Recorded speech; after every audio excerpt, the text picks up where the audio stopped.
Hello, everyone. I want to make sure the sound is okay because for some reason I had to restart StreamYard for the picture part. Let me know if you can hear me. Welcome, by the way. I'm Katrina. This is Sow and Tare live chat. We do this every Monday night, 6 p.m. Pacific time. And I don't see any notes that say you guys can hear me. Can you guys hear me?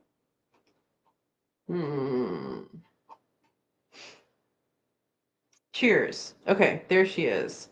Can you guys hear me? I want to make sure that is okay before I go.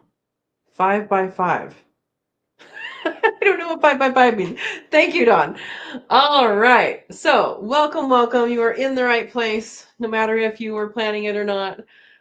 This is Sow and Tare live chat. We do this every Monday night at 6 p.m. Pacific time. This channel is a place for no politics, so we will not be doing that tonight or any other night. Your comment will be deleted if it is political in nature. Oops, sorry. And so we want to focus on all good things, all homesteading things. Well, maybe not the good things. All things homesteading related and things that are helpful and useful to everyone. So let's start out by saying hello to everyone. All right, I have PJ as the first one here. Hi, PJ. Welcome, welcome. PJ says, "Good evening, friends. I may be asleep by the time you read this, but I'll still have the TV on, listening, maybe." Oh boy, oh boy, oh boy. Verna's here. Welcome, Verna. Verna's my moderator. She's beige place, blue with a little wrench. Catches all the bad guys. Thank you. If you're into growing in an apartment setting, check out her channel. Erica's here. Welcome, Erica. Awesome, awesome. Good evening, everyone, she says. Now, PJ and Erica and a couple other people, I didn't see their names yet, but we're at the live chat for members only this Sunday, yesterday, and we had a lot of fun making lasagna. So this month we made lasagna. Next month we will be making cheesecake right before Valentine's Day. So if you want a Valentine's Day treat, cheesecake is it. Or if you're celebrating Oregon's birthday, that is also appropriate treat for Oregon's birthday, which is Valentine's Day. So I'll be celebrating Oregon's birthday. Anyway, so that is if you're a member of the channel, that is good for you to you can revisit previous videos. You can join us every month for current videos, and I should actually give you guys the link right here. All right, become one of Katrina's kits. That is what we are calling it, and that is membership. There you go. There's a link, or there's a join button, and there's always a link in the descriptions. But we had a lot of fun. And man, my lasagna had quite the cheese pull on it. All right. Verna says, "Hope you're still awake, PJ." I agree. Dawn's here. Good evening, everyone. Good evening, Dawn. And Steve says PJ will get subliminal messages to her subconscious for certain. You know, Steve, it might happen. Welcome, Steve. Oh, man. All right. Everybody's here saying hi. All right. PJ's awake for now. Welcome. And yeah, it was really weird. Like, it was fine. And then I logged into StreamYard, it's a streaming service, and it wasn't working. I'm like, oh, okay. I mean, it was working. My camera wasn't working. So, not sure what happened there. All right. Carolina Kind Family Homestead is here. Welcome, welcome. It says cheers. 5 by 5 from Verna. I don't know what that means. I don't know what that means. All right. Of course we hear you. Verna says, I was just asking because the video didn't work. SOS. Oh, 5 by 5 means you're seen and heard. Verna, you need to write a book. I tell you this probably every Monday. You need to write a book of abbreviations. People would buy it. Yeah. Hey, Guido's Family Farm is here. Hello, everyone. Hello, Christina or Aaron and or both. Welcome, welcome.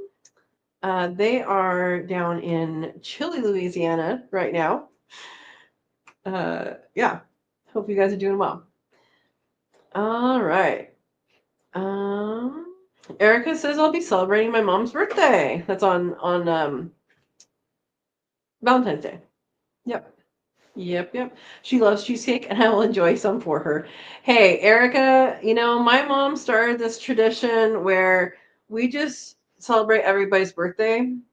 Um, if they're, dead or alive, we still do birthday cakes and sing happy birthday. And if you're across the country, like when I went off to school, my mom would ask me what kind of cake I wanted and make that kind of cake. And then I'd blow it out over the phone. And then my parents got to eat it. I didn't get any of it because I was too far away. But hey, any excuse to make these things, right? Yeah. Anyway, yes, we are making cheesecake next time. So yeah, it's been cold. I don't know how many of you guys were on the Guidro's live chat that was right before this, but talking about cold and all of that. It has been cold. Last night, I went to bed after midnight.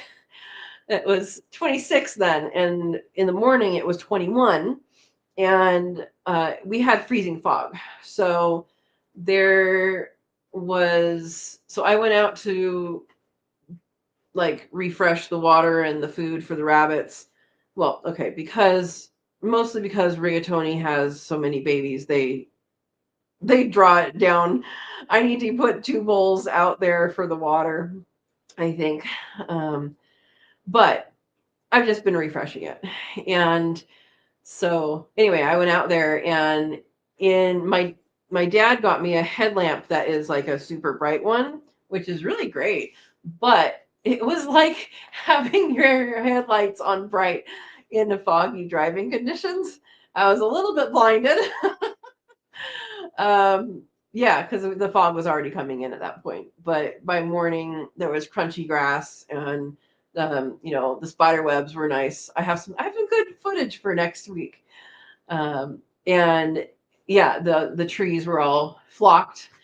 And it's interesting as I went down the pasture and looked back up at the hill, and that fog must have sat in the valley because partway up the hill, everything's green.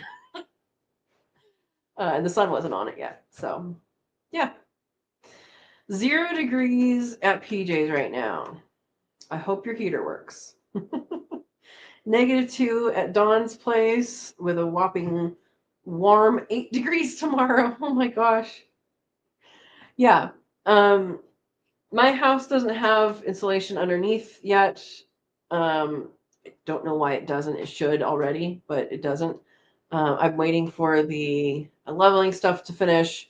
We're waiting for the guy to get better to go underneath the house. So it might be a little late. But I, did the whole open the cupboards underneath the sink. I turned up the heat hotter than it usually is for me. I'm still wearing this. I don't really have to wear it, but I just haven't taken it off. And the heaters have been going quite a bit. They're mini splits, and so they haven't turned off. I can feel the cold through the window because they're single pane. So that's going to change after leveling is done. And so that's forthcoming. The insulation is going to happen after that's done. I have actually most of it. I need to get more probably, but I have most of it. Anyway, yeah. Nothing frozen so far except for bunny waters, which I expected and refilled. All right. Erica says 29 now, expected to 20. Verna says it's 5 degrees here. Erica says we had water running last night and it froze anyway. Again? I know that happened to you guys on Sunday.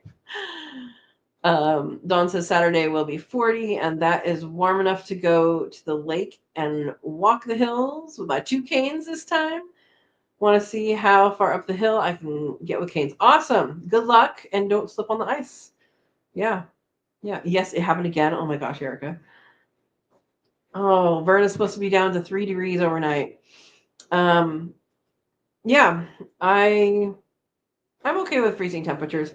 Um, the only thing I'm new with is the well, and that has a heat lamp in it. To change that for a ceramic. I have ceramic bulb.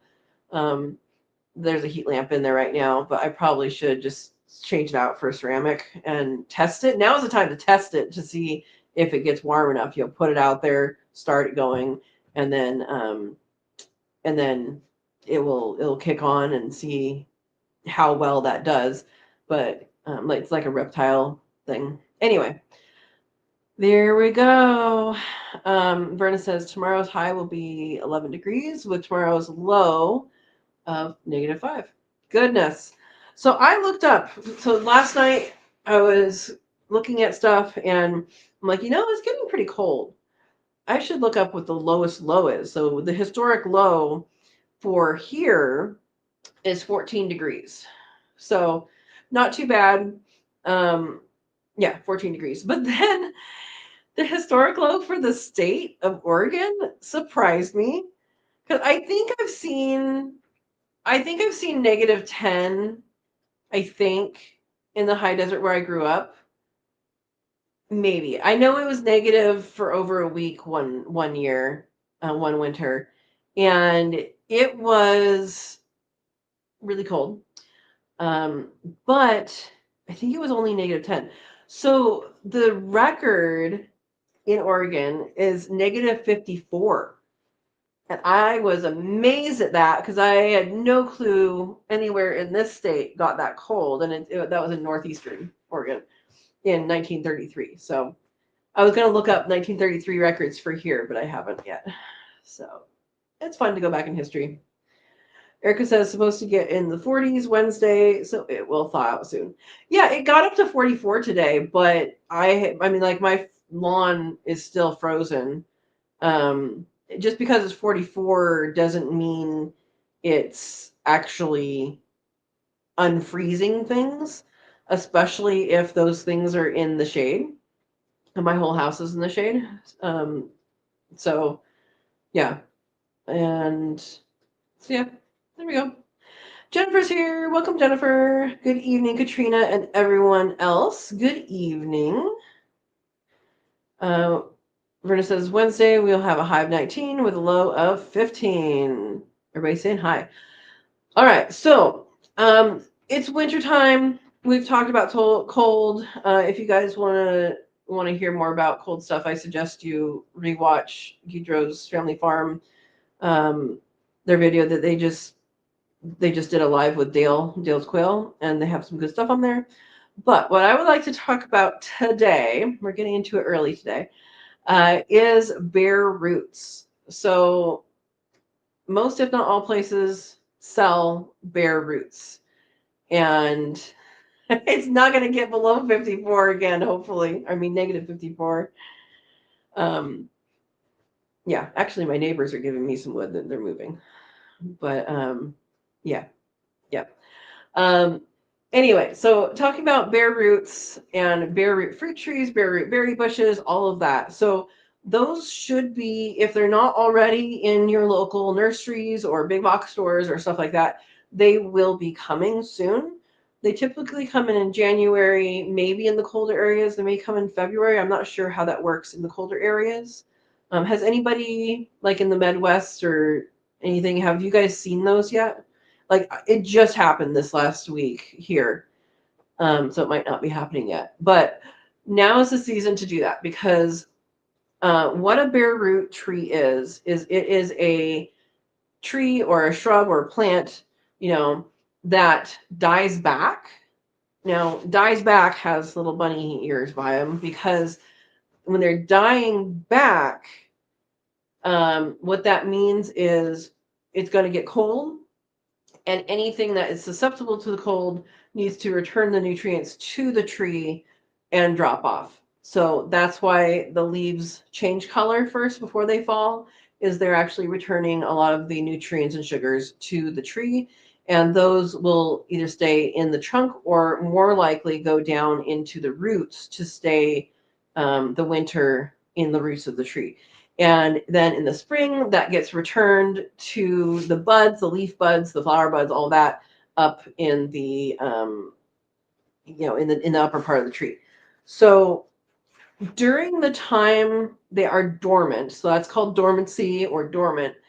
During that time is the best time to move those kinds of plants. So if plants lose leaves, that is the best time to move them. Now, plants, I'm just going to say this really quick. They can lose leaves for two different reasons. Deciduous plants, we typically think of as the things like fruit trees and maples and stuff like that, that they lose their leaves before winter. Winter happens, and then they bring leaves back. There are summer deciduous plants, and those are plants that are avoiding the tough, harsh conditions of summer by going dormant in the summer. So I'm not talking about those ones right now, but they do exist. So there's that, and then there's also drought deciduous. So plants that are going through a drought, these are specifically usually in desert or high desert areas, that they will drop their leaves if they are in a drought and they're like, okay, I can't support the leaves right now, I need to go to sleep for a while. And then they do that, and hopefully enough energy returns. When their energy returns to the rest of the plant, hopefully the water stays around for a little bit. So not talking about those two types right now. We're talking about just regular plain old deciduous plants. And when they do that, they actually are really easy to then dig up, unless they have a taproot that goes down. But they are really easy to dig up and transplant in that time. And the smaller the tree, the easier it's going to happen, the more successful it's going to be. Those trees can be transplanted in outside of the dormancy season. I did help an old neighbor in my old neighborhood. I did help a neighbor move a fruit tree to the other neighbor's house across the street in the middle of summer. Not in the middle of summer, beginning of summer. It had flowers on it. It was O. Henry peach, and it had flowers on it. So everybody in the neighborhood got flowers. But it can be done. It's stressful to the plant. It's not going to work every time because it's stressful to the plant. We got enough roots and we cut it back enough, and it didn't bear fruit that year.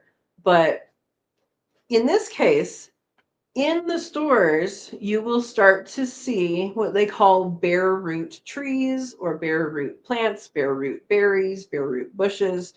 Bare root literally means it's just root. They usually come in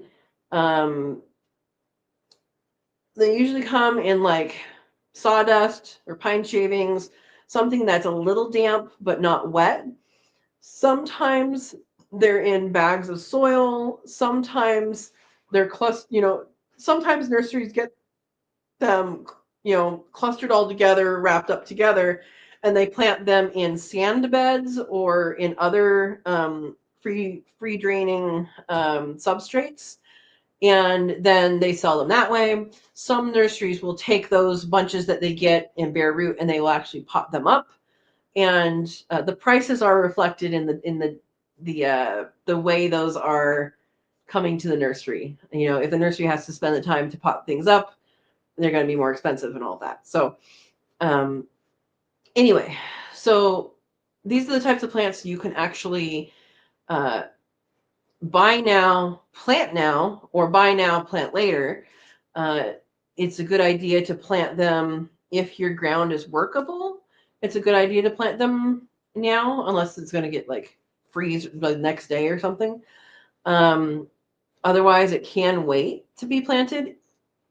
But note that when you see growth happening above ground, the roots have already grown. So you want to plant them ideally before you see the above ground growth. So anyway, that's kind of a general overview. And let's see if people have questions, or if you have varieties that are good for your areas and you want to share that, that would be helpful for people. Let us know where you are, maybe what planting zone you are, and that way we can share kind of these things. One thing to watch out for, which I don't think I said in the video that's coming out tomorrow, is to pay attention to the disease in your area. So like peach leaf curl, for example, is something that's prevalent in areas with a lot of air moisture because that's how it's spread. And so the peaches I got are peach leaf curl resistant. Does that mean they're not going to get it? No. But it means they're maybe not going to get it. And if they do get it, they won't get it bad. So anyway, let's see what you guys say. And if you have questions, let me know. If you guys are watching this later, put the questions in the comments and I'll get to those comments later as well. All right. Dawn says, I had 43 degrees the other day, which melted all ice and snow on roads and sidewalks. It also melted off about 5 inches of ice and snow, leaving about 3 inches in a lot of places. Okay. Okay. Yeah, dormant planting. So you don't have to plant it right now. And tomorrow's video will show you a little bit about what I'm doing, because I am not ready to plant in the ground. You can plant temporarily in the ground if you want, but I planted, you'll see tomorrow. I need to clear my space first for my food forest and then plant. I did not plan on buying plants, but I did. Okay. Yeah, so Dawn's talking about the ground staying frozen down a few inches for months. Yeah, that might, you might want to wait on that. And she also says, I bought my apple trees, raspberries, and almost all of the 300 bushes and trees here as bare root. Yes. It is the second cheapest way to get trees. Okay, third. First would be to plant seeds, right? That's going to be the cheapest, but it's going to take the longest and it's going to probably have the highest failure rate. Second would be to graft, but to graft you either need an existing tree or you need root stocks, which you can grow yourself or you can buy them. That is pretty efficient. And then bare roots would be the next cheapest. Sometimes the cheapest stuff is going to be online, and sometimes the cheapest stuff is going to be in your actual store right there. I did check online the few places that I was thinking about getting stuff from, and it was cheaper. The ones right in front of me were cheaper. Now, whether they have the varieties you want, that's another thing. So anyway, there you go. Dawn says, I have bought and stored in the refrigerator crisper drawer before too, until it was warm enough to plant. Yep, as long as it fits in your refrigerator. Yeah.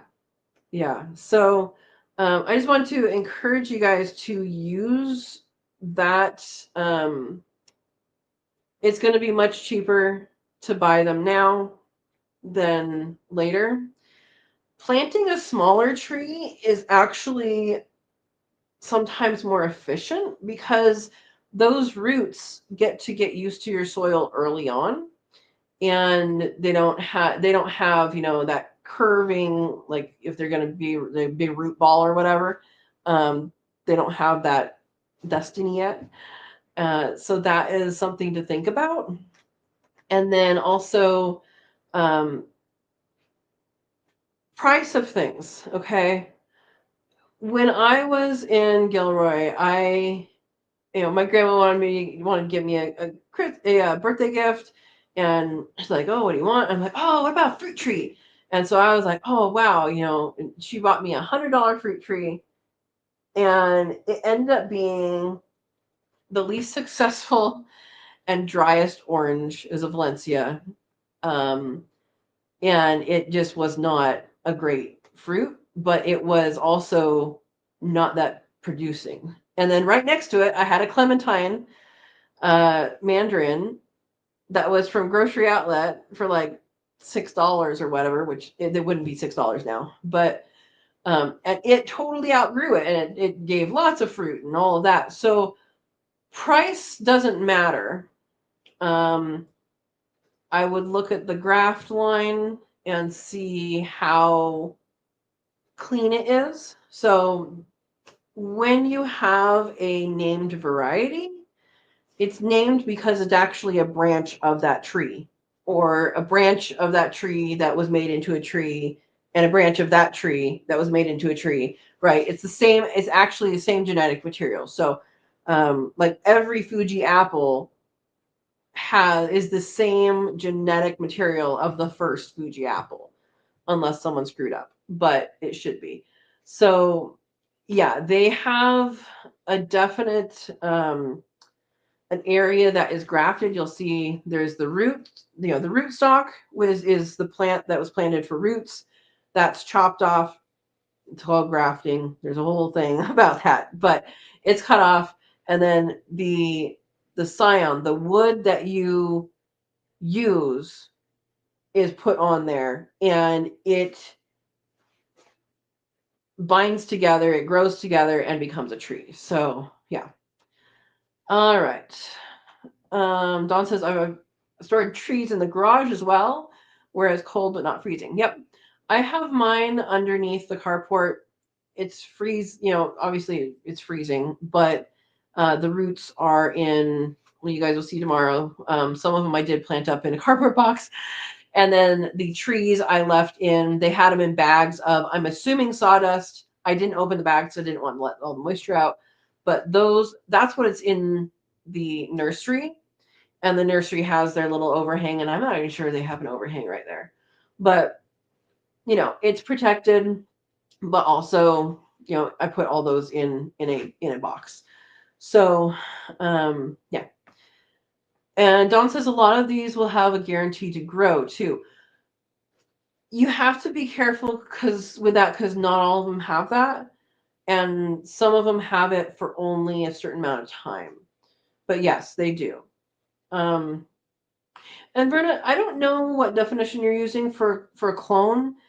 It's it's the same material. It's not like regrown from a different, speck of it or whatever. It's an actual branch that then grows. So depending on how you're using that word, that may be correct. But yeah, so I have plans for a lot of things. I have plans to make my own trees that are very interesting, or have someone make them and mail them to me. But I also want to start with fruit. So, yeah, it is. I want to be able to start with something that I have. Um, these trees, they're already going to be a year old. I think that's usually what it is, a year or two. But they're already, they're not a seed.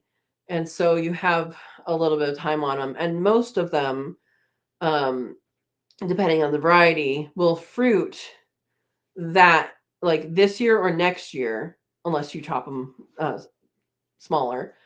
And those fruiting this year and next year, a lot of people say to pull off the fruit. I don't do that. I think I did that to one tree. I don't know that it matters, honestly. Like, unless you're stressing your tree, I don't think it really matters. And, if you're a big nursery, or you're a big farm or something, maybe you do that because it's going to be ideal. But, um, for a food forest orchard, that it's going to be, me and whoever I provide for. And then, I do plan on eventually selling some of that. I don't need, maximum production from each tree. So, yeah. Um,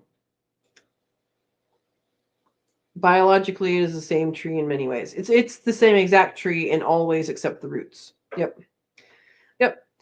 Um, yeah. So there are some trees that you can also start with a stick right now. So things like mulberries and figs and grapes, um, um, gooseberries, currants, elderberries, uh, raspberries, blackberries, all those caneberries, all of those can be started with a cutting. So if you take a cutting and you put it in soil, you can start that. You can start that right now. You can start it, you know, later, earlier, whatever. But if you, as long as you put the right end in the dirt, in the soil, you'll be fine. But yeah, that is something you can do right now. So like I bought some, I really could at this point cut off some of the branches and make new plants right now. That's something I'm going to do later. I'm not prepared for that right now. I'm not set up for that right now. So that's something I can do later. Um, but I figured we'd talk a little bit about that. I wanted to see what you guys have, if you guys have that in your plans. I know Dawn has some. Not sure who else is adding to their stuff this year, but those are always good things to have because if you plant a tree now, yeah, it may cost, a bit of money. You're going to have fruit for the rest of your life as long as you water it. I mean, that's the truth of it. As long as you keep it alive, you're going to have fruit. Yeah. Okay, Verna's asking an important question. Are you going to make some fruit cocktail trees again? So there's these trees, people call them fruit cocktail trees or fruit salad trees is what they were called when I bought two of them. Um, which are basically trees with with several different kinds of fruit grafted to it. And in my experience, if you are going to graft or if you're going to buy one of these trees pre-grafted or if you're going to graft it yourself, um, it's more of a talking point than a efficient use of space. So you would think that this would be an efficient use of space, and it could be, but you are going to have to pick varieties that have all the same growth rates, that have um, you can prune. You're going to take more time to prune it. Uh, so one example that I have is like my cherry tree that had multiple on them did completely fine. And I would be fine with grafting a pollinator onto a tree, like have one grafted branch of like black Tatarian on a bing, for example. It has a pollinator. I don't need a whole tree of a pollinator. I'll just put a branch on it, and that would work. But and cherries did okay with a multi-graft. So I would say I probably won't do it, but I'd say the cherries are okay. What was not okay and did not work is I had a 5 grafted. There was 2 peaches, a plum, a nectarine, I think, and then a apricot. And that apricot like way outgrew everybody else, and it just became an apricot tree. 2 of the other grafts died off, and then I had one sad branch of Santa Rosa plum, and one teeny tiny branch of Alberta peach. So you have to have varieties that have the same vigor. I'm not the resource for that. There are people who know the general vigor of varieties. I'm not one of those people. Those people are amazing. Excuse me. And so that is an option, but that's my caveat, is to know what kind of vigor you have for each variety. So how fast it's going to grow is going to take over all that. And then also to know you are going to pay extra attention to prune that tree for 2 reasons. One, so that that one variety doesn't get bigger than another variety, and then also 2, to make sure you don't chop off a variety. So personally, thank you for your blessings. Personally, I would not do a fruit salad tree or a fruit cocktail tree, I would graft for like a pollinator. If I, you know, had a nut tree that needed a pollinator variety and I really don't need another tree, but I had access to a stick, I could graft it on there and um, make a branch on that tree. So I think that's appropriate. But every time you graft, you have to graft in a way that you understand the picture of the tree. So, like, you're not going to graft down low because the energy of the tree is up high. So, if you graft down low, you may get a successful graft. My first graft experience, it was successful. I was like, oh man, I was turning my quince bush into pears because you can graft pears onto quince. And all of them were shooting out leaves. I was like, yeah. And then they all died. Well, because I grafted towards the bottom and the energy of the plant goes up. If you notice, like pine trees, they grow up and then the lower branches end up dying and falling off. Um, and yeah, so you have to know the overall goal of your tree and where the energy is being sent and competing energies within that tree. And then also the shape you're wanting, the end shape that you're wanting. So there's a lot to consider with that question, Verna, and thank you for asking it.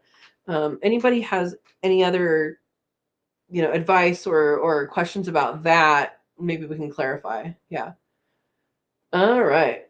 Verna says seed trees with seeds, stone fruit trees. What? I don't know what you're saying with that. But you can grow any tree from a seed, unless it is a seedless variety. Then you need a rootstock. Um, but yeah, so cherries, you can graft the cherries. Most stone fruits, like the peaches and nectarines, which those are the same, plums, apricots, you can graft all of those together. Um, there are some exceptions to that. I think there's some plums that are used as an interstem. I don't remember the name of the one that's used a lot, but yeah, as a general rule, you can graft stone fruit with stone fruit, apple with apple, cherry with cherry, um, pear with pear. Quince used to be used a lot for rootstock, so I know pear can be grafted on quince. I know there's other things too, but I don't know what they are. I just know that it can do more than that. So yeah. Food Forest Permaculture here. Greetings, Earthlings. Greetings. All right. Thank you. I've been blessed. Erica says, my grandma had a tree of 4 different varieties of apples. Grandpa grafted it for her. Yep. And they do well. They do well as long as they don't compete with each other. And one overgrows the other. So I'm just giving you guys a look at the what ifs and things to think about. Steve says, if I get sick again, I'm blaming Katrina. I don't think it's not a computer virus. Oh my goodness. Don says, I only cloned hedging plants, never mess with fruit trees. I'm just going to clear land this year and garden. I am not really into planting trees because I don't have the patience to wait. That's the thing, though. You plant it, and that year or the next year, you'll have some fruit. And then you don't have to do anything, really. I mean, except for water it. And maybe in your area, you might not even have to do that. Um, you may water it, and you don't really have to do much care with them. Once a year maintenance kind of thing with pruning, and you don't have to prune. They're healthier with the prune, but yeah. Don says I'm too old to wait. 2 apples, and I think the red raspberries were duds. Okay. Stark Brothers, which I don't think I'd use again. I've heard good things about them. I did recently sign up for text. I did not like that they texted me at 5 something in the morning. I understand that's not what time it is there, but did not like that. Yeah. Dawn says there is a junk company or two from Illinois out of Bloomington. We drove there and bought 50 plants bare root at a time. Jung and another one that does sale of mixed trees. Okay. Jung, not junk. Um, yeah, so there's a lot there are places to go that you can get them like that. Yeah. And Don says, I planted the 2 apple trees and the dang groundhogs ripped them out about 5 times, and now one is laid over sideways and the ground is frozen. It's at a sharp angle. Hey, trees are resilient. I'll have to say that. But yeah, gophers are the reason why these aren't in the ground right now, because I know there's at least one gopher where I would put something temporarily. There's at least one gopher that's been making its way. So yeah, let me get something to show you guys. I'll be right back.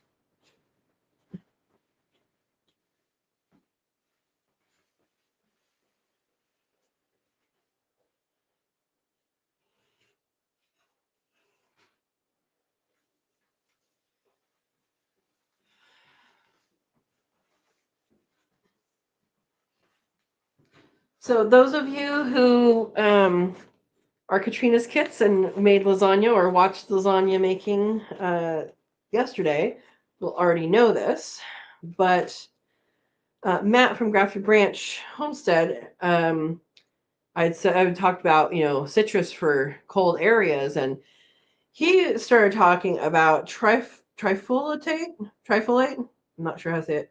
Citrus, and he sent me some, and I opened the package. Said, "Oh man, I need to send him rose seeds," which I will do. Matt, I will do, and um, set it down. And then, of course, everything's happening in the house. It got picked up with some other things, moved to the other room, forgot about. So it's been in this. And I opened it up the other days, and look, guys, every single one except for one seed, which I do need to take out. Maybe I'll do that right now. Is going. I added a little bit more water when I saw that because it was almost dry, and so they are growing. I need to probably pot these up pretty soon. I'm just gonna rip this other one out because it's not there, and I don't want it to mold. And those are lemon trees, so that's pretty cool. That is pretty cool. So I'm looking forward to that, and I really hope they do well. And then I showed you guys before, I asked my boss to send me persimmon seeds from his persimmon tree. And he's like, how about I just send you fruit? I'm like, okay. I finally got one. I got one seed out of that whole box of fruit. So I have it in a different bag in the same container here, and it's living in the silverware drawer. Anyway, so yeah, they did sprout. I don't know when the sprout started, but I've had it for quite a while. So if you have these and you've been trying to sprout them and it hasn't worked, try putting them in a paper towel and there's a little moistened water and put them in the dark somewhere. And the room these were in until recently was a colder room that I didn't have the heat going until the door came off the hinges. Not came off, it was taken off. Now I'm heating it.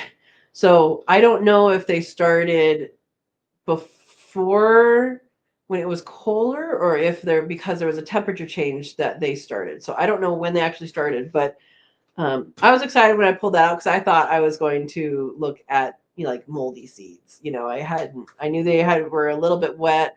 I was like, oh, I hope they're okay. So there you go. Hopefully Matt watches this and sees that. And if you want to check out Grafted Branch Homestead, he does all sorts of like tea stuff, which I have some tea. I haven't opened it yet.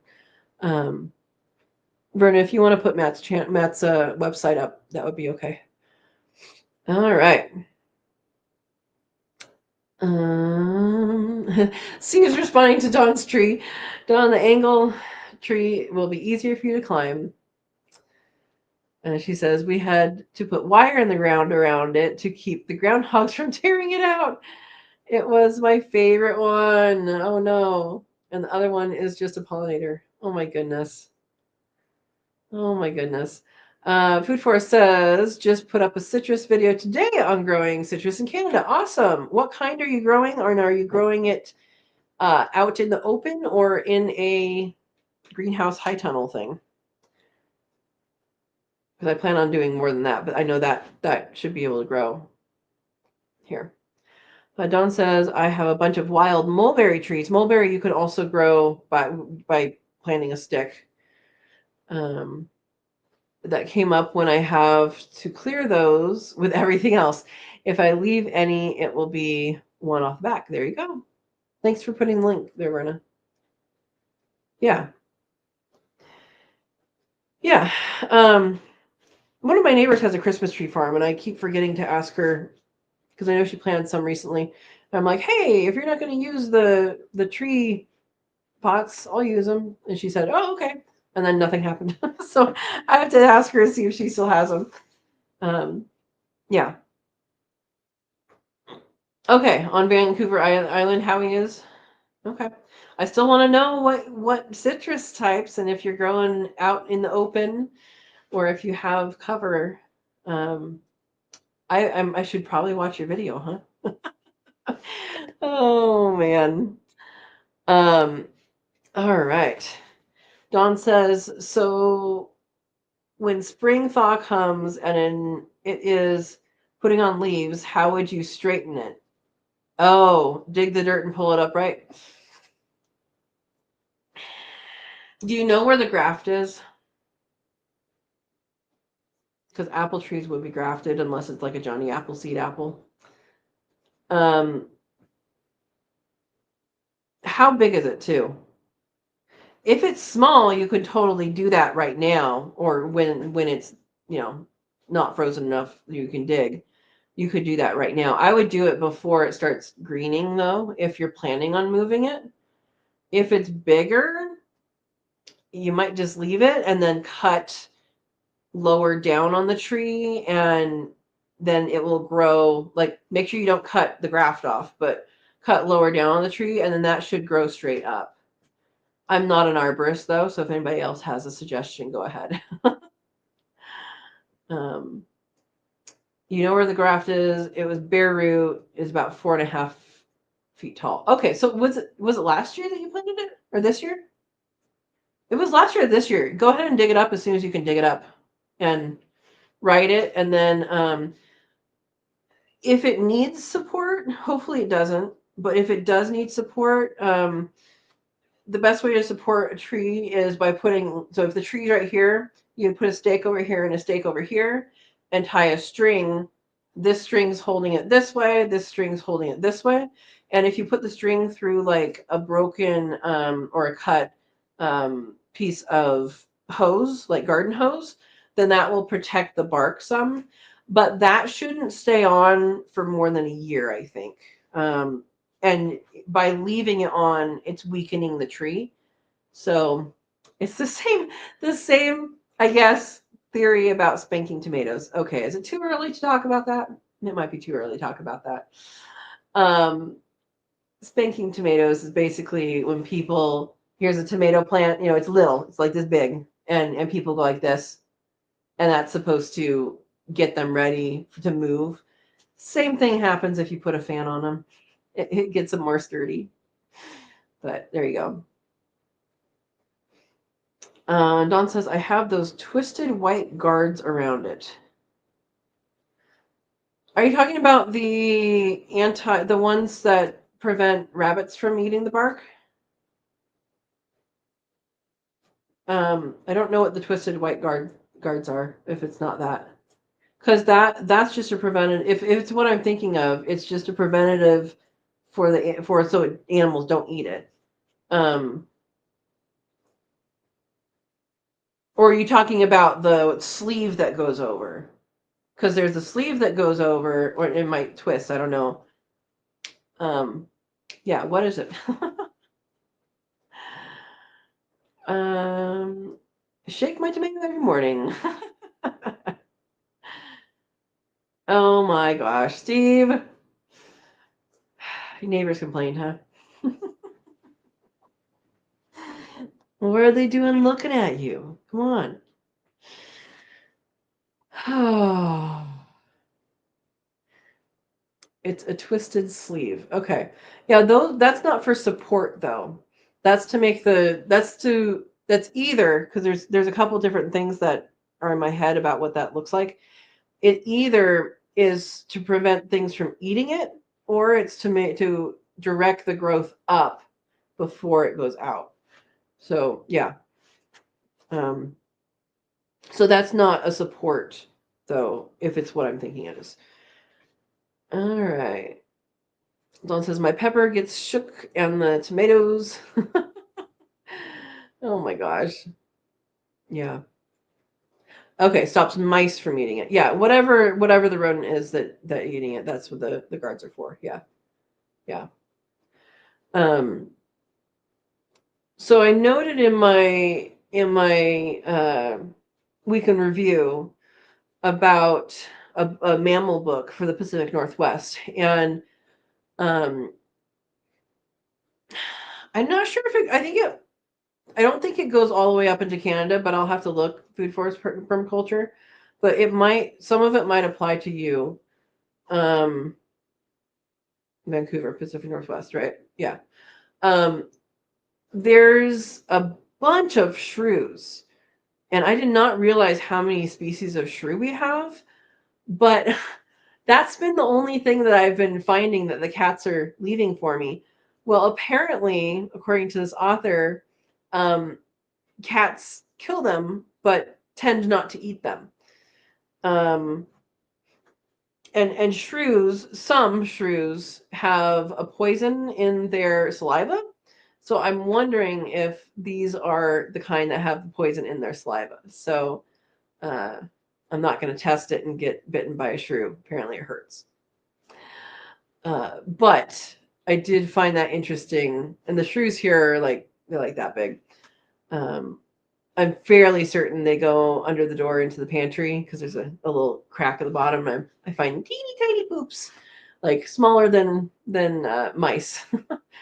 But yeah, they eat. I think it was like 2.5 times their body weight every day. Wow, wow. Um, yeah.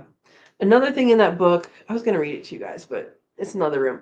I'm talking about flying squirrels and how flying squirrels um, are dependent on mushrooms. They're dependent on truffles, and so apparently there's truffles throughout their range in the Pacific Northwest, and them as well as rodents that dig down for them. They carry spores in their poo, and so they'll poo throughout the forest and spread more truffles. Isn't that interesting? I found that very interesting. All right. Are they like moles? Shrews? No. Shrews. So there's a bunch of different kinds of shrews. There's even a couple aquatic ones, like they go out and swimming and all that. But no, they tend to make their nests above ground or maybe below ground in something that's already dug. But yeah, they're not diggers. They're above ground. They're a lot of them are insectivores. Some of them eat slugs and snails. They'll eat, carrion if they find carrion. Some of them eat seeds. They have a varied diet, which is really, really interesting. I'm reading all about this right now. So, yeah. Dawn says, I love flying squirrels. They are a blast if they fly in your door. I've not seen them here yet. And yeah, so hi, my mom's here. Hi. Have you seen a flying squirrel there? No, I haven't. And I haven't seen sign of them. But the sign that I know about is the Midwest sign. And that's the two holes in a nut. and I haven't seen very many nuts here on the ground. And so I wonder how their range might be further limited by these things, or if the ones over here are more reliant on the fungus, which might be the case. So yeah, it's I haven't seen them.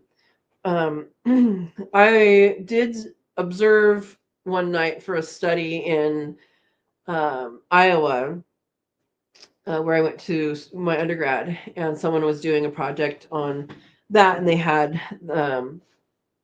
telemetry on these flying squirrels, and yeah, so that was fun. It was fun because we did see a couple, but you don't really see them very much. They're nocturnal. They're nocturnal. Yep. Yeah, so they don't like flap. They glide. They don't fly upwards, right? They fly downwards. Yeah. So flying squirrels have a flap of skin between here and their back leg, and they're basically like, um, well, like the flying squirrel suits, right? The base jumpers or whatever. Yeah. Yeah. There you go. Food Forest says DNA from humans was found to be linked to shrews 75 million years ago, uh, living in pine trees in North America. What do you mean linked to shrews? You mean like they were found in the same area? Or we have similar DNA? Because we have similar DNA to a lot of mammals. Um, I'm just not sure which one you're saying. But yeah, shrews have been around for a long time. And there's a lot of different kinds. So yeah. Um, so yeah, that is something to think about when you set up your plants, is what similar DNA. Okay, yeah. Is what your plants are going to go through. So if you have uh, rodent pressure or rabbit pressure, you can plan for those things and put those guards on. And the guards can be plastic, they can be metal mesh.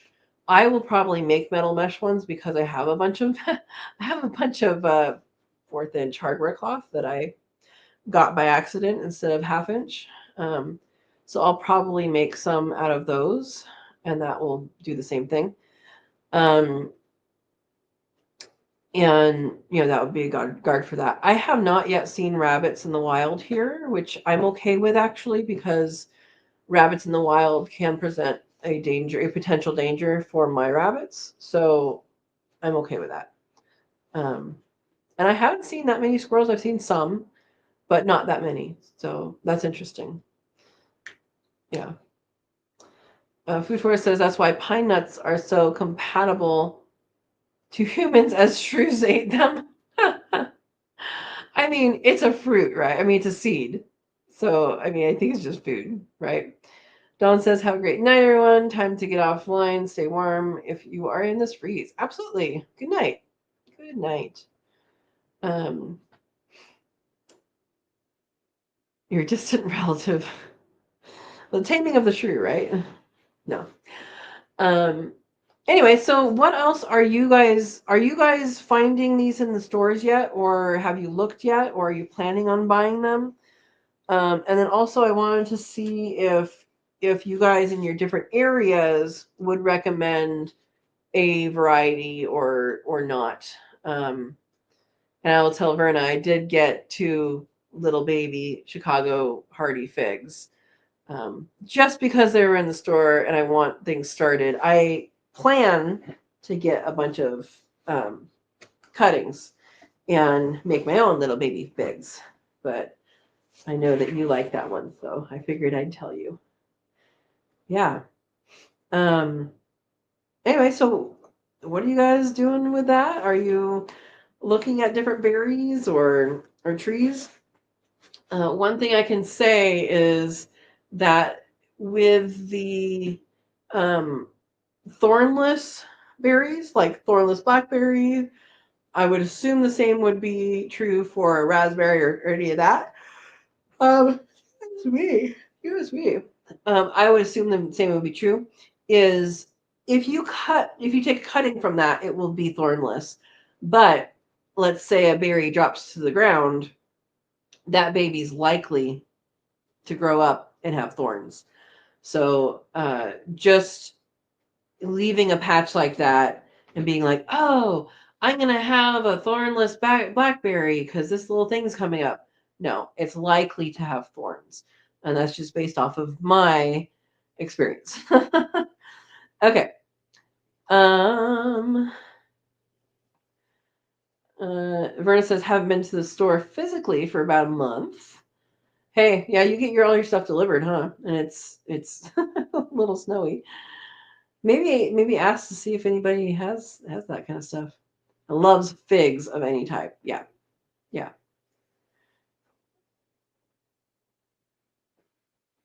All right. Food Forest said, I have many citrus growing and have new ones now, as well as gifts from Christmas. Awesome. Are they outside or are they under protection? Or are you going to make me watch your video? um, Oldest cultivated fruit is a fig. It could be. I know the Cadota fig was named before the time of Jesus, and it is still in existence, and it's a beautiful, wonderful fig that is not purple or red, so it is good. Both. Okay. Okay. Yeah.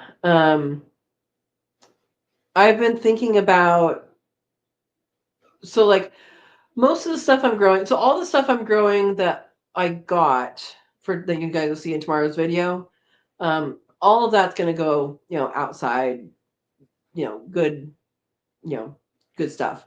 But for the citrus that Matt sent me, once I get it, probably not this year. Obviously, they're really small, but I'll pot them up, and I want to see how they grow outside. They should grow just fine. They have gnarly thorns, but I want to grow those outside. But I want to try and grow a couple inside for at least a little bit, just in case they stop, making things, in case they die back.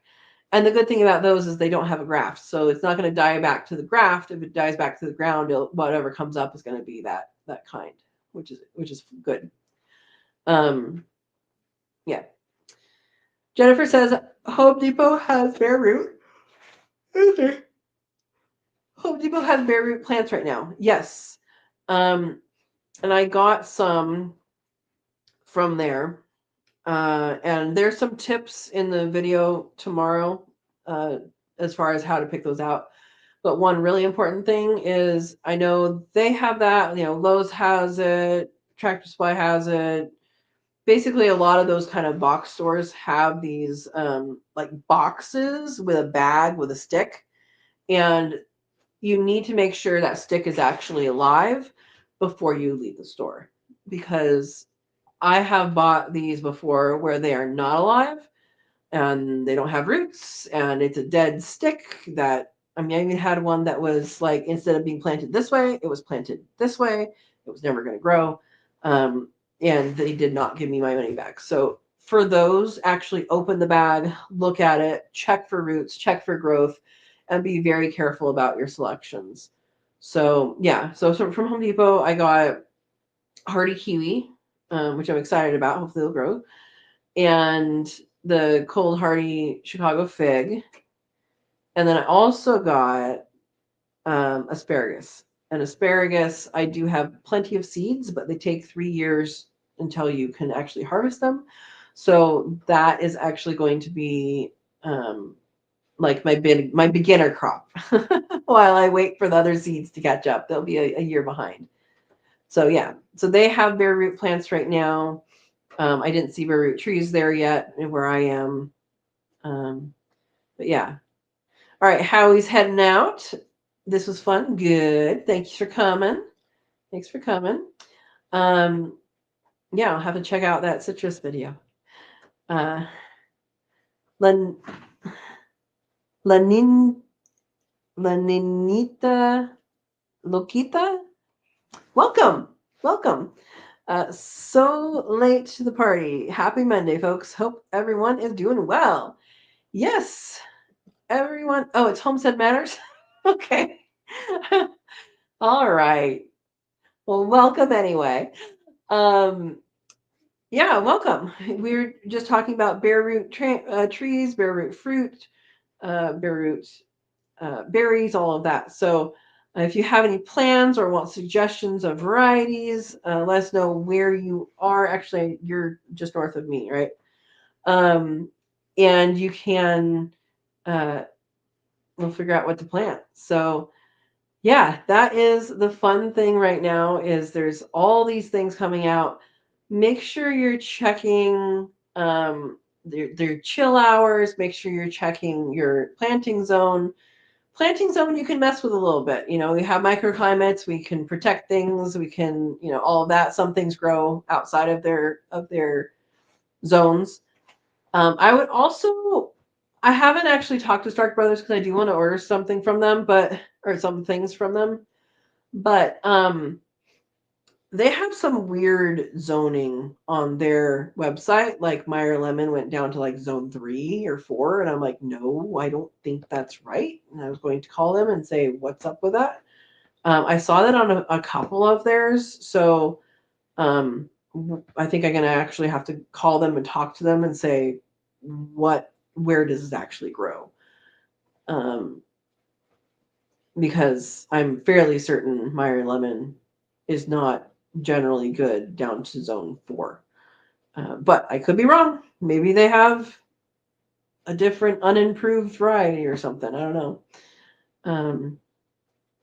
But yeah, pay attention to those kinds of things. Pay attention to if your soil is, you know, super wet or acidic. You know, acidic is okay generally for fruit trees, but you know, pay attention if your soil is special somehow, and go from there. You have a Meyer lemon. Is it outside? What zone are you in? I know you're somewhat close to me, but what zone are you in? And is it outside? 9B. Okay, you're warmer than I am, and that's where I came from. That's the zone that I came from. I'm 8B here. I might be able to do that here. I might not. Um, I know where I was, it got down to 22 degrees, and it singed the leaves, the edges of the leaves, not the center of the plant. But yeah, somebody had a Meyer lemon here that was like in the Midwest or something. I don't remember who that was. I don't remember who that was. But yeah. Yeah, and you cover it for frost. Right. Right. That's the key with some of these things. The issue I had with covering things is I wouldn't always uncover them, which is not good. Um, but when you cover things and don't uncover them, which is not what you're supposed to do, citrus, well, many citrus at least are pollinated in the winter. So the flowers that are on this year make the fruit for next winter, and you know it has this system. So if the bees can't get to the flowers, then your harvest for next year is moot. Yeah, yeah. All right, living my best life at 60. Welcome, says hello everyone. Welcome, welcome. Let us know where you're from, what you're growing, what you want to grow. Our topic of the night, which we don't have to stay in, we're talking about homesteading, but topic of the night is bare root fruit trees and shrubs and all of that. So let us know. All right. Verna says Meyer lemon trees grow best in USDA hardiness zones 8 through 11. They thrive in warm climates with mild winters. That was my understanding, and that's why I was so concerned when I saw it on Stark Brothers. I think it was down to zone 4 is what it was. This was sometime last week. Oh, and Homestead says, I think Oregon State made a cold Hari Meyer lemon. Okay. Okay, I have to look into that. I have to look into that because Meyer lemons are wonderful. Meyer lemon is a cross between a lemon and I think a mandarin. I think. but it's a cross between a sour and a sweet, and so you get both in one, and it's pretty cool. Um, make the best lemonade, make the best lemon juice, and the best lemon meringue pie. Oh my goodness. Once I have a lemon tree, we're making lemon meringue pie in the Cook With Me live. Yeah. um, I'm going to have to look into Oregon State's. You're talking about Oregon State University, right? I'm going to have to look into their stuff because I know they have big ag program there. Yeah. All right. Yeah, I'm always looking for kind of the fun, more rare things to grow. I have a theory I can grow coconut here. I don't know how strong that theory is. It's based on coconut being a palm tree. I'm generalizing. Palm trees. I don't know where the closest palm tree is. Anybody? I guess Homestead Matters. You're the only one I think on here talking right now. But maybe someone who's watching this later. Where's the closest palm tree to Douglas County, Oregon, that you know about?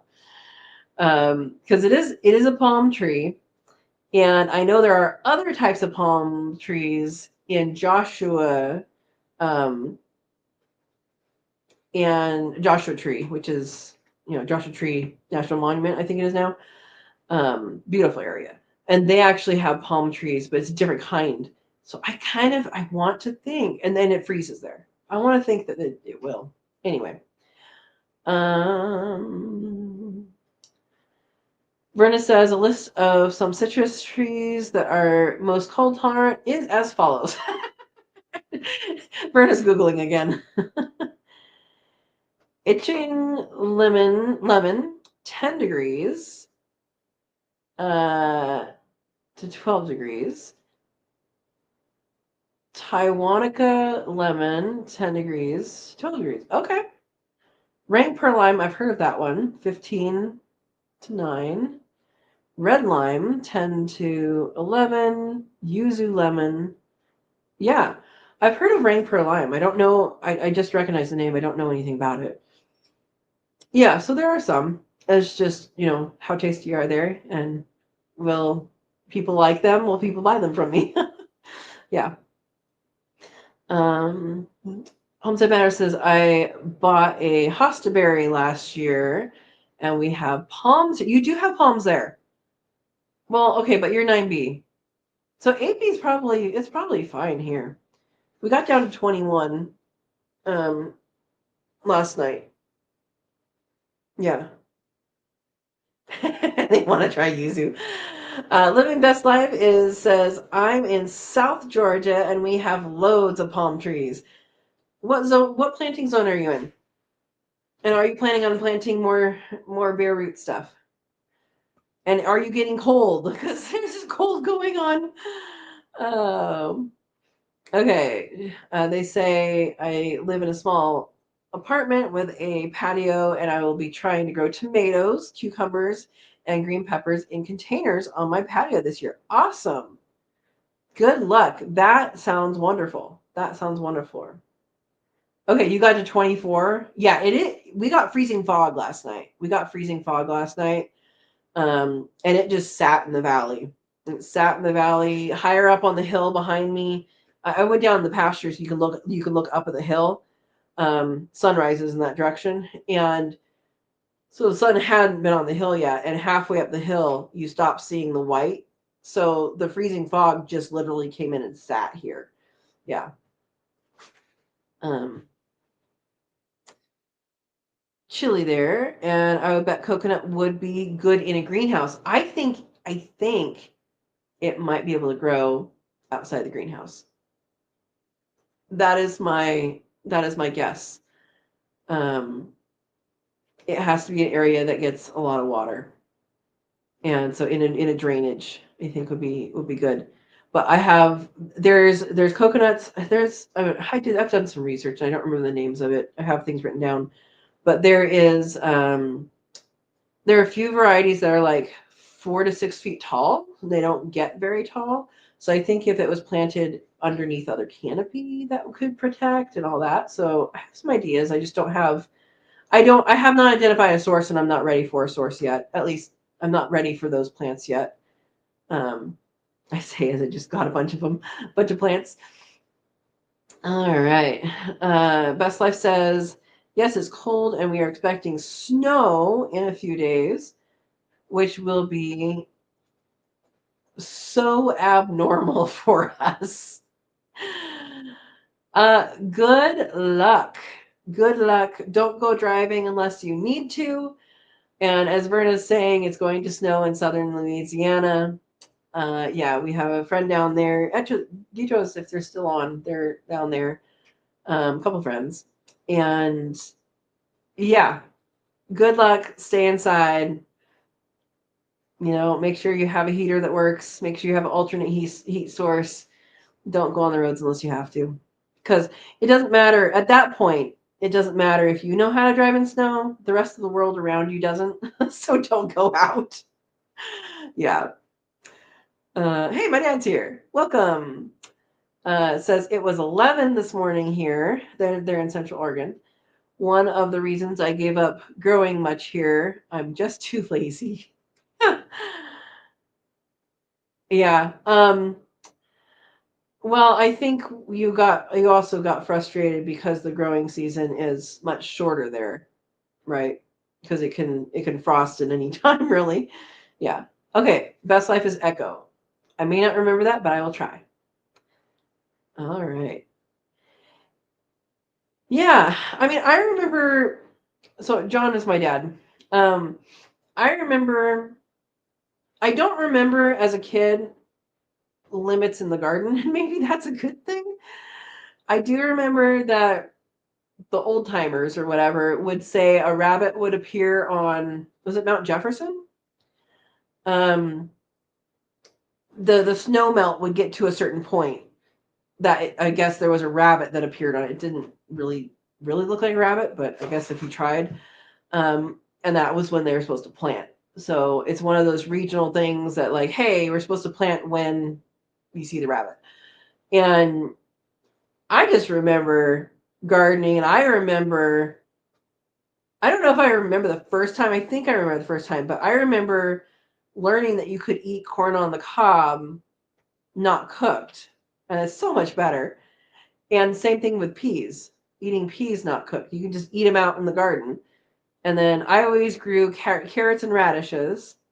And man, fresh carrots, so good. So good. Yeah. Yeah. Yeah. Echo says exactly. We don't have salt or ice for snow plows here. Just don't go out. Yeah. Make sure you have enough water, meals, snacks, all that stuff. Just don't go out. Yeah. Okay. We're confirming it was Jefferson. Also, when Black Butte is snow free, I thought it had that bald spot on top for longer. Anyway, bald spot meaning the spot without trees. Okay, that's for Jefferson County, my mom says. In Deschutes County, the lore is it's okay to plant when the snow is off Black Butte. Okay. See, I don't remember. I just know there was a rabbit on Mount Jefferson. I did not remember the Black Butte one. So where I grew up, there's these mountains and buttes. Basically, the Cascades are in a line that you can see, and we could see, like, if you go up to the top of the hill from where I grew up, you can see all the way from Mount Hood all the way down to Newberry Crater, and that's the span that you can actually see. And yeah, so I'm sure anybody could take notes from any of those places. Yeah. So yeah.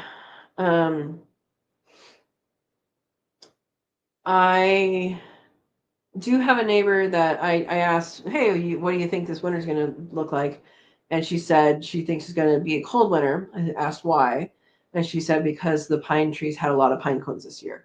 So that's been something that she has observed throughout the years, is that when there's a lot of pine cones, it gets,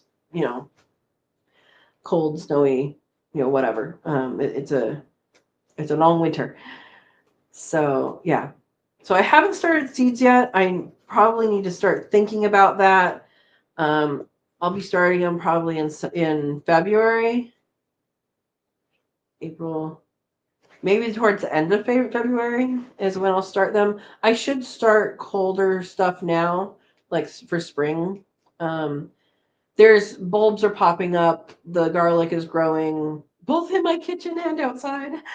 And then there are lots of things growing right now, but I do need to think about that. Um, and cabbage and stuff like that. So you can do a fall, whatever you can plant in fall, you can plant in spring. It's just figuring out the right timing and depends on you know how you protect stuff. So yeah. Um, anyway, do you guys have regional things like I just talked about with the rabbit on the mountain that people judge by planting? Because it's something that I think a lot of people go by. A lot of the old timers go by. I don't know that there is one for here. I just know people told me not to put stuff out before May. I think because like on the computer it says April, but I think later in May I think is what they said. So yeah, not a saying, but you use Mother's Day. Yeah, a lot of places use Mother's Day. Um, which how is Mother's Day decided? Is it lunar? Isn't it the first or second or whatever? Because it's always on a Sunday, right? It wouldn't be lunar then, unless it's the first Sunday after the lunar, whatever. I don't know. I know that's usually in May, right? Or is always in May. Yeah, second Sunday of May. Okay. Okay. You guys are on top of it. That or you looked at a calendar. Yeah. Speaking of calendars, um, here is my plug again to join Katrina's Kits, which is the membership for the channel. We do a monthly Cook With Me Live, and we are doing the Sunday before Valentine's Day, which I believe is the 9th. We are doing a Cook With Me Live that day at 11 a.m. Pacific time, and we are making cheesecake. So if you want to make cheesecake in time to have it for that, so that's on Sunday, and then Friday is when Valentine's Day is, so it'll totally last that long, unless you eat it first. But that'll be the Valentine's Day event before Valentine's Day. And then also, if you would rather celebrate with cheesecake the birthday of the state of Oregon, you're also welcome to do that. I will be doing that. So you have something to celebrate Oregon. Yeah. Oh, Verna was born on Mother's Day. The gift that keeps on giving. I was born on April Fool's Day, so I don't know what that says. What kind of cheesecake? Oh, okay. Here's where I kind of am a purist. Cheesecake done well in its own greatness as cheesecake is the best cheesecake. I will not turn down other cheesecakes though. So, yeah, there you go. Um, People can add things to this cheesecake. You could add fruits. You can top it with different things. You could add chocolate. You can do all sorts of things. But cheesecake, I mean, really good standard cheesecake is delicious. Yeah. Fellow maiden baby. Oh, yes. I was also born on Good Friday. That is why I'm so good, my mom says. Yep. Oh, NY style all day. New York? What is NY? I don't know what NY is unless it's New York. What does that mean? Oh my goodness. All right, so I'm hoping you guys appreciate the video for tomorrow. It's all about me accidentally buying uh, plants, and they hijacked my car. There you go. Oh, New York style has sour cream in the cheesecake. All cheesecake has sour cream in it, as far as I know. All real cheesecake has sour cream in it, as far as I know. Yeah, cheesecake is very easy to make. It takes a very long time to do it because it does have to go through certain steps in the cooling process to make it correct in my mind. And I found this one recipe, and it would probably be the only recipe I ever make.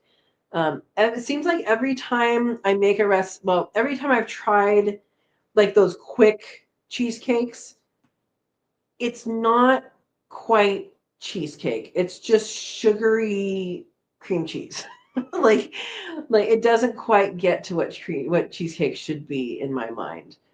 And it's way too sugary usually. So yeah. Okay. Is that what defines New York cheesecake? I thought New York cheesecake was like really tall. Am I wrong? Um, and you could make cheese. You don't need a spring form to make cheesecake. You don't need a spring form pan. You can do it in a pie plate. You can do it in a baking dish. Whatever the vessel is you choose to use, it will be perfect. So you don't have to buy anything special with that. Yeah. Berta says Friday's child is loving and giving. Hey, I was born prepared for the weekend. What can I say? A child that's born on the Sabbath day is fair and wise and good and gay. All right. All right. Um, Now, in that saying, is a Sabbath on, I know we're not talking religion, but on a Friday or a Sunday? Because different religions have their different day. Yeah. So, all right, I'm asking my dad if he's still on. Um, how many years ago did I give you that tree? I gave him a mulberry tree. I bought it online, I think off of Etsy, because I knew that he would love berries, and he loves berries. And um, so, what do you think? Is it gonna fruit this year? I don't even remember when I got that for you. Was it pre-COVID? I don't even know. Oh, Sunday is not the Sabbath. Okay. It's calling Sunday. Okay, we're gonna not do religion. You didn't write the poem. Got it. He's not answering. Maybe he's upset I gave him a mulberry tree with no fruit. I like this will be perfect. You'll have a tree with berries. We like mulberries. We tried them when we went to the Midwest and all that. So, yeah. Um. Anyway, it didn't grow. It didn't grow. It finally started growing, and didn't. I think last year had flowers, didn't it? Like little, because mulberries don't have like flower. It has these little tiny green cream looking flowers, and they take forever. But they do make good fruit. So I don't think they're on anymore. Missing all the questions. Oh, I got the answer from my mom about the wind. And so last time we talked about wind, because Santa Ana wind and all that. And the question came up about wind in Alaska and got an answer. But then the one that she was talking about was a different kind of wind because it was named after the glacier it came off of. So whatever glacier is outside of Juneau, it was named after that. So that's a different wind than what we were talking with. There we go. She's answering. Teku, did I say that right? Teku wind blows off the Teku glacier. And they had to put X's on the window or to prevent it from being blown out. Did you actually have stories about people's windows being blown out and then you did the X's to prevent it? Or do we think that was an old wives' tale? That's questions from my mom. So outside Juneau, Alaska is what, or in Juneau, Alaska is where the thing was. You heard about it, but it never happened to you. Okay. Okay. Yeah. I guess my dad doesn't want to answer the mulberry question. Oh. Okay, let's go back to bare roots. So another good reason to do bare roots instead of doing something from seed is a seed takes years and years and years and years and years to get fruit. As we discovered growing up, there was a tree, and then all of a sudden one year it was a fruit. It was a peach tree. I think it was a pit someone spit out, and we didn't even know it was a peach tree until all of a sudden one year it had peaches. And so it takes several years. When you have a grafted tree, that branch is already basically an adult branch. You know, it's a branch that is all grown up already. So you basically surgery it on to some roots. It's a little less complicated than that. And you have that mature branch that is ready to go. So that's pretty cool about buying or making your own tree. Okay, my mom says, advise to make a giant X with masking tape to strengthen the window. Okay. There you go. There you go.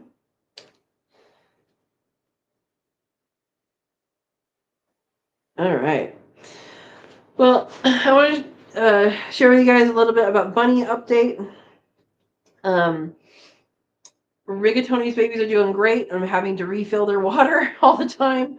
I'm going to reload everybody's water probably about 10 o'clock again. That worked pretty well yesterday. It was a couple of the rabbits had kept a hole open from drinking, and then the rest of it is iced over. And then a couple of the rabbits, it was completely iced over, so they don't drink as much, I think. But you know, I was able to get the ice out and give them new water. So I'm gonna give them new water that's a little bit warmer than what's well, more than a little bit warmer than what's out there. I'm not giving them warm water.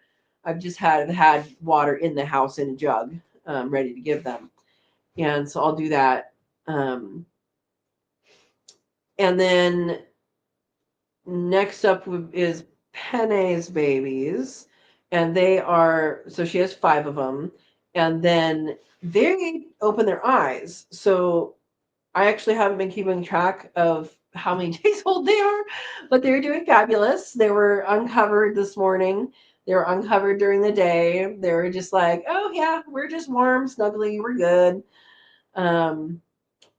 And then Ravioli has the youngest ones, and she has 8 babies, and babies are called kits for rabbits. And she had one that didn't make it. And I wanted to ask you guys, I did record some things about trying to bring it back because she literally had just had these babies. It was on the wire. It was cold when I got to it. It was not stiff. And I have heard stories of people bringing those babies back. So there's a saying that is you're not dead until you're warm and dead.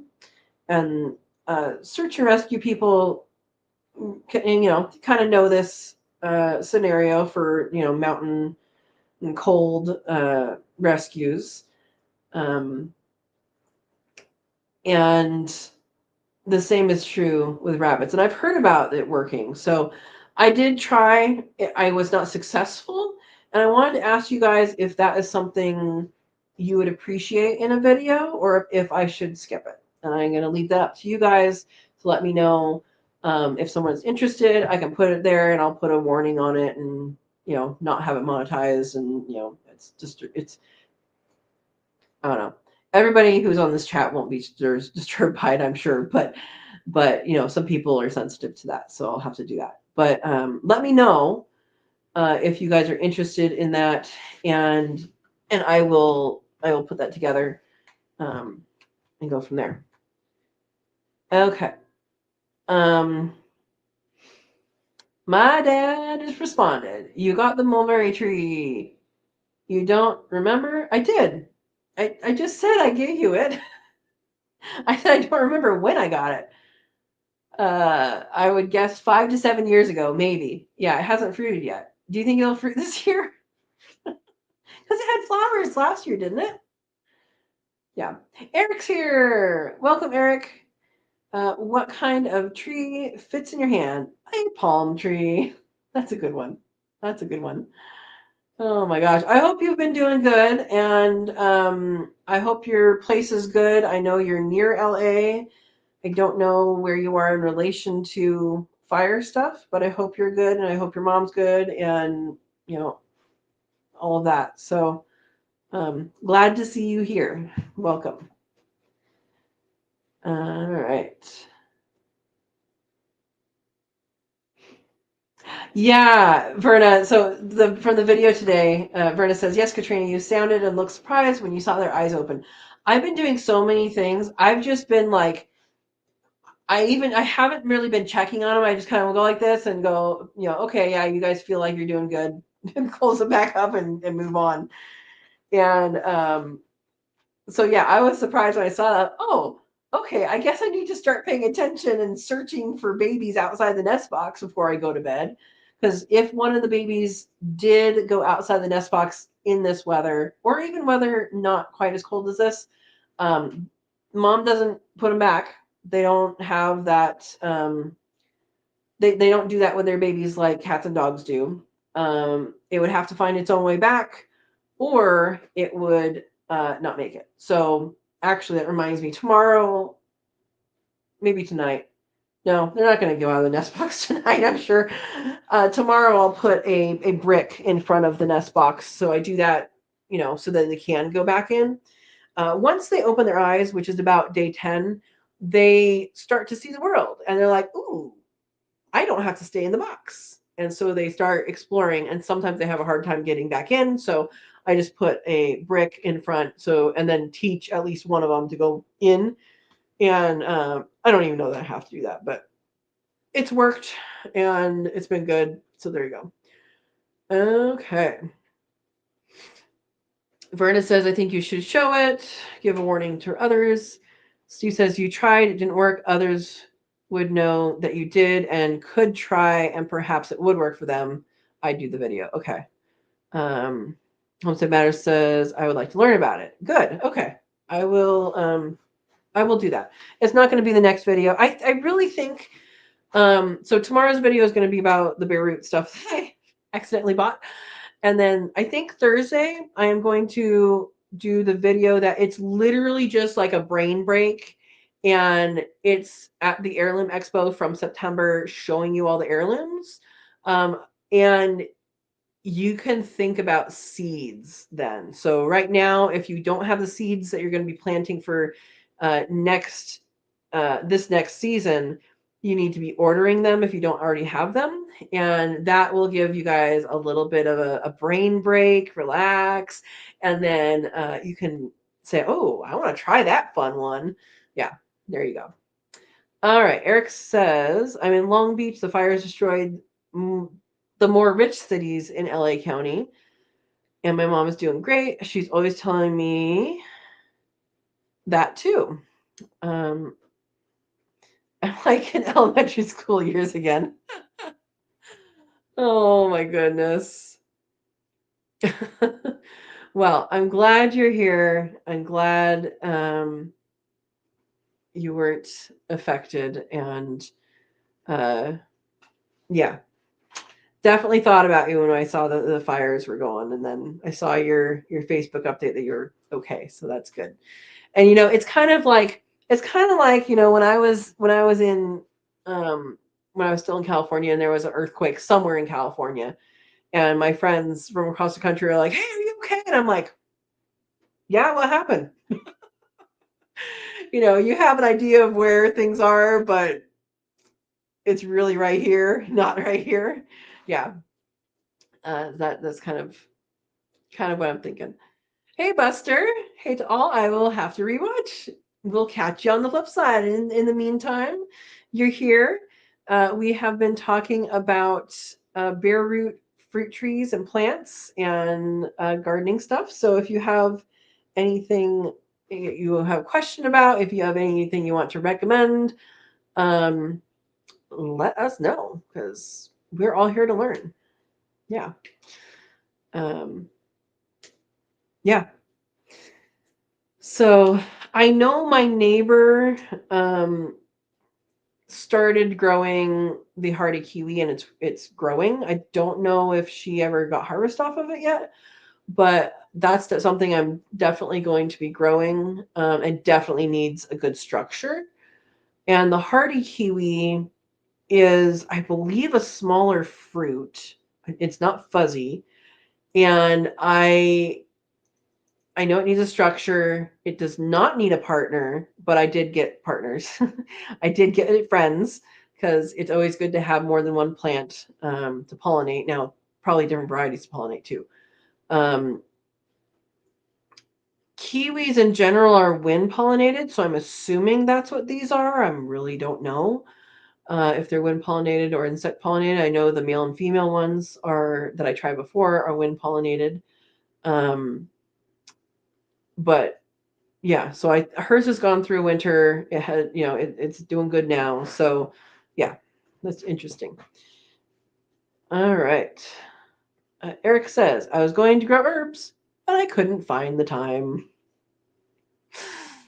Oh, so you guys know I planted up that what's it called? The box, the little tiny greenhouse, cold frame.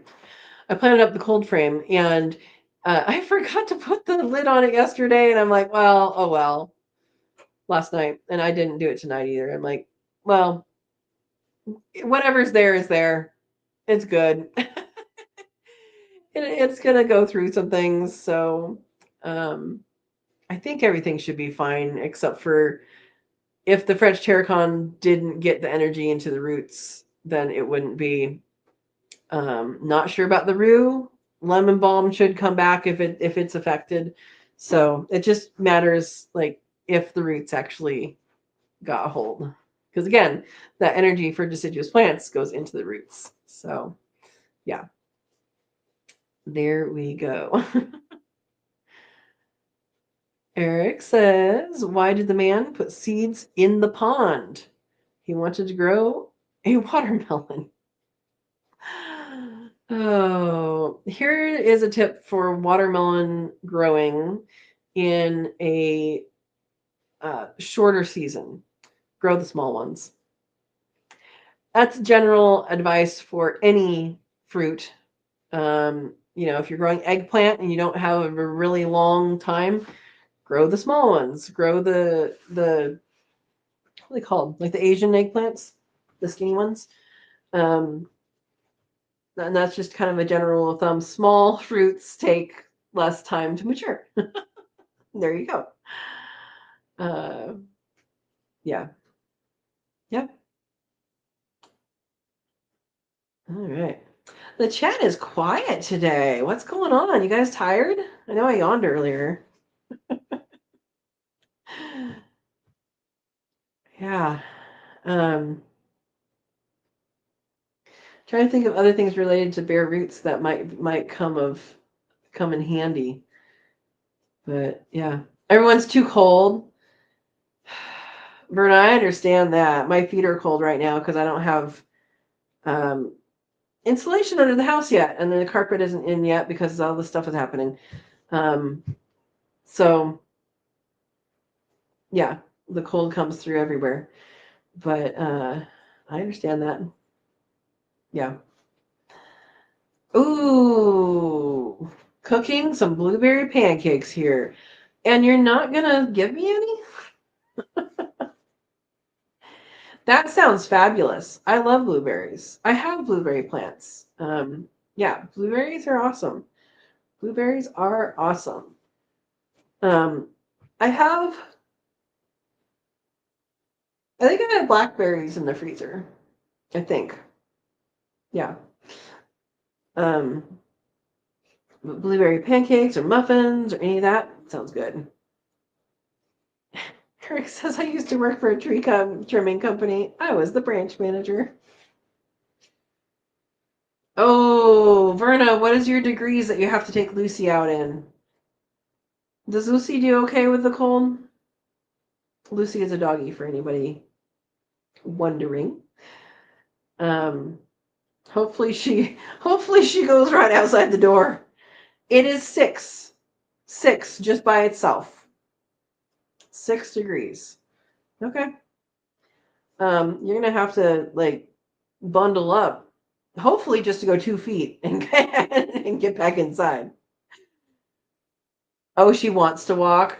Yeah. I mean, it's good exercise, right? As long as no one slips.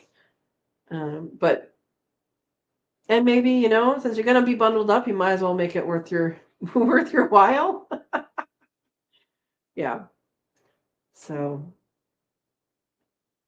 oh, wait. She says no. It's 2 degrees. Oh my gosh, Verna. I'm glad it's not 2 degrees here. Like I said earlier in the talk, I did look it up, and 14 was the historical low for here, and 54 below, minus 54, is the historical low for Oregon. So there you go. All right, Homestead Matters is saying, has anyone used crushed eggshells as a garden barrier for slugs and snails? I have. What I found worked really well, and I am now in a completely different climate, so don't know about this working here, but worked really well is I put a bunch of wood chips over the ground. I had my paths. It used to be mud and all that, like in the winter, and I put wood chips over the ground, and there's just like a tree trimming truck wood chips. Um, and that reduced my slugs and snails dramatically. Now, we do have banana slugs here, so don't know about that. And they do seem to be able to smell things or sense things. I'm not sure exactly how they sense them, but they do seem to be able to sense things, and they do actually go after carrion. So that is interesting. I saw that happen in the garage, and like the beeline right for it. So I don't know how to keep them out. One thing that does work, but you'd have to set it up.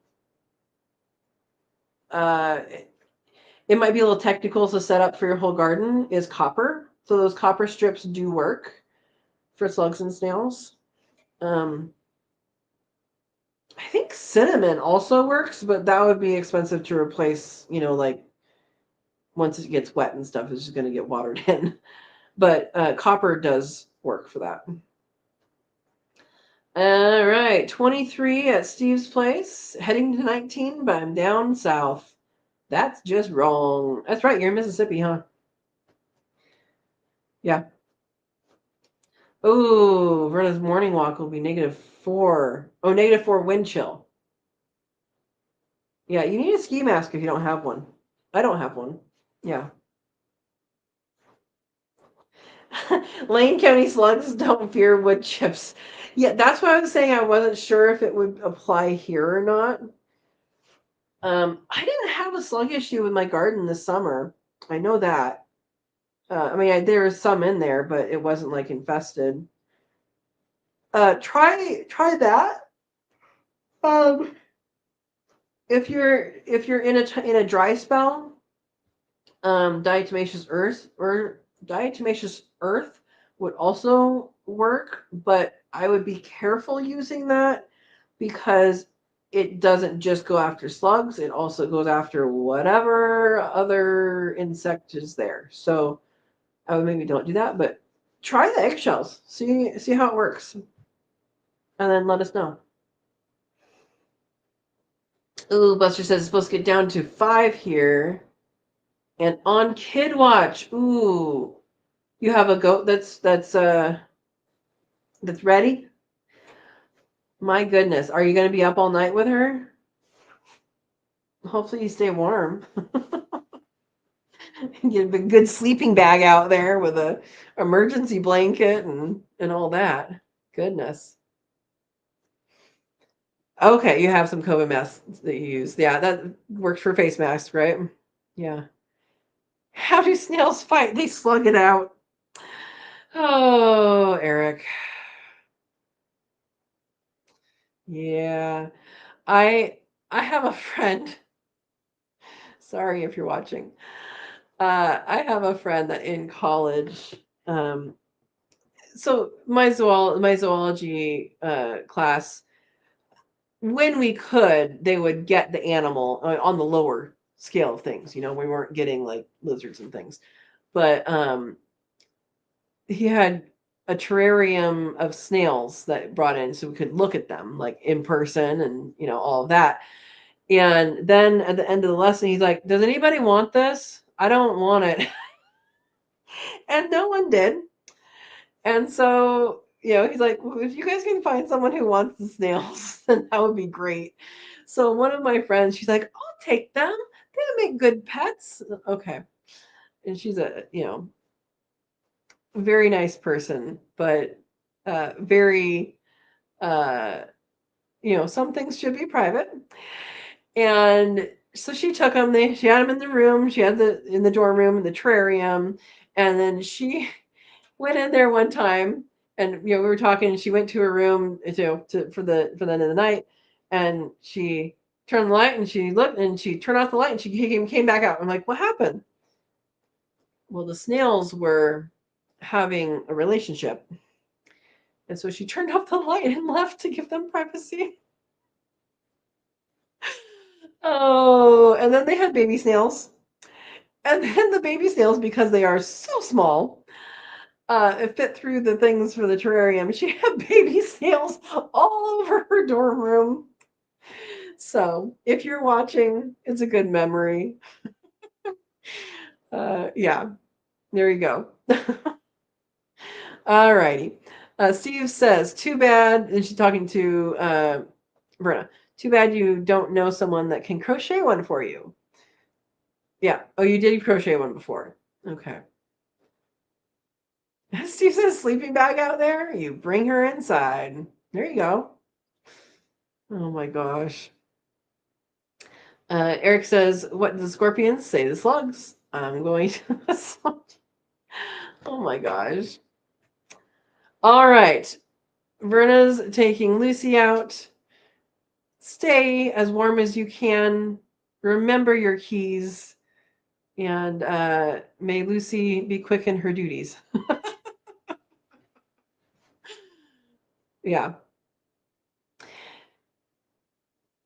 Yeah, having animals, you do have to take care of them. I mean, I'm going up there to give them mostly more water. They have food. I'll probably top them off the 9 babies with rigatoni. Something about rabbits is they mostly eat at night. So I generally feed them in the afternoon or at night. Um, Many people feed them in the morning, and I just feel like the food's sitting there all day. Like they barely touch it during the day, and then they eat during the night.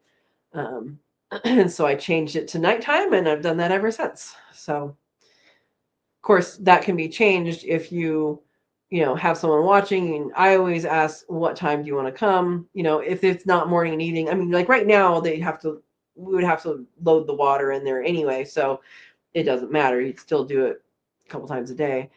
But yeah, that was definitely a change that I did because I tend to do things in the evening when I can.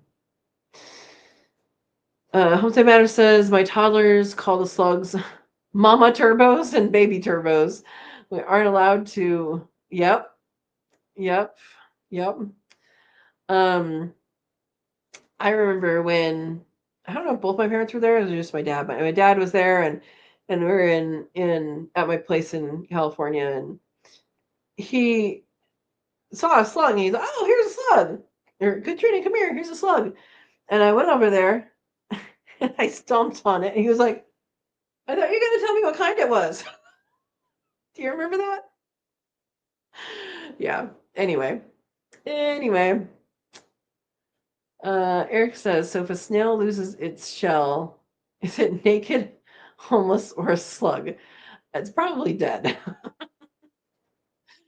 Yeah. Oh, my dad just found the packing slip for the mulberry. June 2020. Okay. So yeah, it should be fruiting sometime soon. I do wonder if it was not grown as a stick, if it was grown as a seedling. I think that probably is what happened. Yeah.